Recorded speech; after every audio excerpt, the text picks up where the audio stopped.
Hey, this is the first deck building video, and we're gonna build a deck around the card Renewal of Life. At the start of your turn, you may destroy this item. If you do, each player puts all allies from his graveyard into play. So what we're gonna do with this is dump a bunch of big guys into our yard and get them all back for the price of 4. So we don't have the resource restrictions like all the other Reanimator cards do. So I was debating whether to go Alliance or Horde with this deck, and I decided to do Horde because I wanted this hero right here, which is a Blood Elf in Shadow.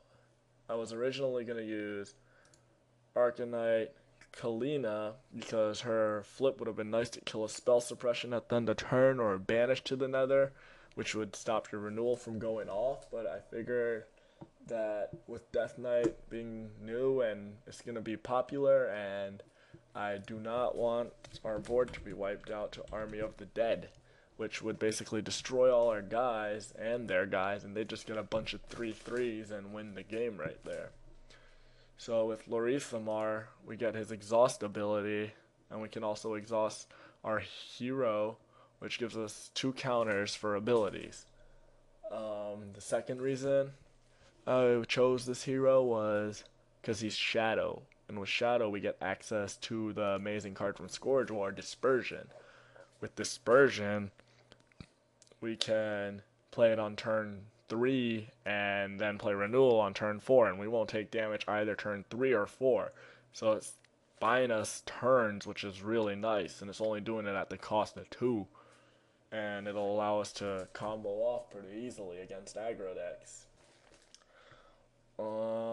The last reason this hero was chosen was because his flip's decent. I mean, it's not irrelevant, not super relevant, but playable, and that's what we need. Alright, now let's go with our allies. We got Short John Mithril. When he enters play, we get to search our deck for an equipment card and put it on top of our library. So we basically play him, get Renewal, and put it on top of our library. He's helpful for getting our combo piece, and the best part is he costs less than Renewal of Life, so we can play him on turn 3, put Renewal on top, get Renewal, and play it turn 4. So he's a nice addition to this deck. Lorithamar, as I explained, we can just use him to counter any abilities that would just stop us from winning the game and would swing the advantage in an opponent's favor. Next up is Exarch Onala. Once we get off Renewal, if we heal 14, usually aggro decks are just going to scoop right there because you got a few big guys and you're at really low health. Her first ability can also be relevant at points. You know, you never know what you're playing against, so dealing unpreventable damage is always nice. Next up is Doomwalker. Doomwalker's just a nasty card. You play him and stuff's just gonna start blowing up if they try and hurt you. So with him, Exarch Onala and Lorithamar against aggro decks, that seals the deal right there. They're not even gonna bother trying. Yeah, and the best part about Exarch is once we get her out with Renewal, we can heal right away that same turn because Renewal doesn't cost us resources that turn. We got 3 of these guys because these are the main 3 guys that are going to win us the game. And then I also got a couple of other big guys just to create a variety so we can get out more guys when Renewal goes off and not have the same guys coming out and dying to uniqueness violation. So we got Lochlar, the Ice Lord. I mean, he's a really good card. You put him out, he's a 10/10, and he's just blizzarding the other team for 2. So they basically can't attack you at all while he's out. And he's swinging for 10 on your turn. Next up is Ashana. She's not amazing in this deck, but she does help you if some ally's giving you a problem or something. After Ashana is the Abominable Grench. I got 2 of him in here because versus control he's really good, and in general he's good too, but versus control he seals the deal with Doomwalker and Lorethamar. I mean, we don't even need Doomwalker, it's just him by himself with Lorethamar versus control is pretty much good game.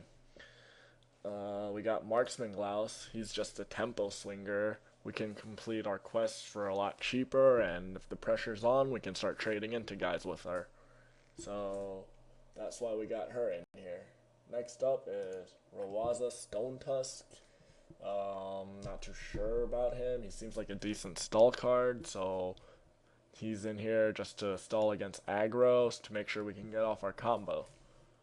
Now we got our abilities. We got a Taste of Divinity.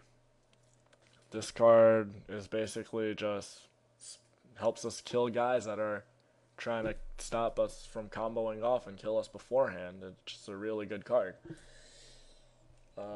Dispersion, as I said, again, it helps us stall, and it's just an amazing card. Buys us 2 turns and should guarantee us the game if we get it out versus aggro and we have the renewal. After that, we got Shadow or Death, kills off guys, and if we hit them with a couple of big guys and they're still not dead, we can probably burn them out with this card. We got 2 Dispel Magics, just in case some people like spell suppression or banish to the nether stuff, you have an answer to them. So I didn't put in more because no one's guaranteed to be playing abilities, but you always want to have some stuff for them in case they are. And you can always pitch them to your quest if you don't need them. And then I got 2 Levitates. You know, I didn't know exactly what else to add. This card seemed kind of relevant for slowing down aggro, but in multiples it's kind of meh. So I only put in 2 of those. Don't know how relevant it's going to be. Alright, now let's go to the quest. We got start with a Donation of Silk. This quest is really good. Just pitch out, we draw cards and pitch out ones like big guys that once they're in our yard will help us out because it'll work with renewal. It also helps us for 2, we're drawing basically 2 cards because we're discarding irrelevant cards. The Ring of Blood, the Wormall Champion, basically dumps cards into our graveyard for free, which is really nice, seeing as it's a really easy way to dump a bunch of big guys in there. Hopefully when you do it, you'll hit 1 or 2 guys. So next card is You Robot. This is in here because being able to Renewal of Life at the end of their turn allows you to get around cards like the spell suppressions and banish to the nethers. And on top of that, you know, you can use it to play, if you have like 2 Renewals of Life, you do one at the end of their turn. If they counterspell it or something with Mystic Denial, then you can just play the other Renewal of Life on your turn. Our next up quest is the Donation of Megaweave. This is in here because after we get out the renewal, it'll draw us 3 cards and allow us to discard 3. So you basically do it in response to the Renewal of Life and hope you hit some more guys. Then after Donation of Megaweave, we got Scourge Tactics. I wanted a card that would draw me like 2 cards, but I couldn't find anything decent for this deck, so I figured drawing a card for 1 or nothing would be pretty good, seeing as we're dumping all our guys in our yard. So this quest shouldn't really ever cost more than 2 except for the first couple of turns. So that's everything we got in the deck, and we're going to go test it on MWS. You can watch those videos and see how it does.